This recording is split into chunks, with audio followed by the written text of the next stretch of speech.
ఎందుకంటాను నేను? అసలు మీరెందుకు వచ్చారు దీంట్లోకి? నేను మిమ్మల్ని ఏమన్నా అన్నానండి? నేను అన్నాను, అమ్మా బయట నుంచి వచ్చిన హీరోయిన్లు కానీ మన హీరోయిన్లు కాస్త ఫంక్షన్లకు వెళ్ళేటప్పుడు కొంచెం మంచి బట్టలు వేసుకొని వెళ్ళడమ్మా, మనకి ఎందుకు ఈ దరిద్రం బయట, వాళ్ళందరూ ఎగబడతారు. నిన్న మనం అక్కడ చూసాం కదా, మనం కొత్తగా చూపించేది ఏదైనా తర్వాత ఒక పదం వాడాను, విచ్ ఈస్ రెడిక్యులస్. నాకు వాడకూడదు ఆ పదం. నాకు ఇప్పటికి కూడా అది ఎన్నాళ్ళు హాంట్ చేస్తో తెలియదు. నేనా ఈ పదం వాడింది అని. ఓకే, నేను మనిషినే, నాకు కర్మలు ఉంటాయి, పొరపాటు జరిగింది. నా బాధ అంతా ఏంటంటే నా వైఫ్ నా పిల్లలతోటి కరెక్ట్గా మాట్లాడలేకపోతున్నాను నేను. అది నా మిస్. వాళ్ళు నన్ను కన్సోల్ చేస్తున్నారు.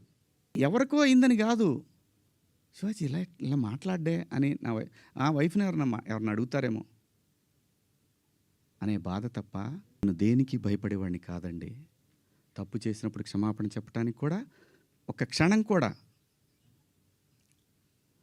మనలో మనం కూర్చొని ఒక మాట అడిగితే సింపుల్గా, అమ్మ నన్ను క్షమించండి, నా వల్ల ఈ 2 పదాలు దొరికినాయి అని చెప్పేదానికి దాన్ని చాలా దూరం సాగదీశారు. పర్వాలేదండి, మేము పట్టడానికి ఉన్నాం,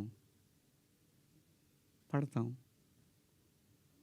సమాజంలో ఎప్పుడైనా సరే ఇలా జరిగినప్పుడు నేను మాట్లాడతానండి, నేను ఖచ్చితంగా మాట్లాడతానండి. నేను ఏ తండ్రి వదిలేస్తారండి పిల్లల్ని? ఇంకొక పదం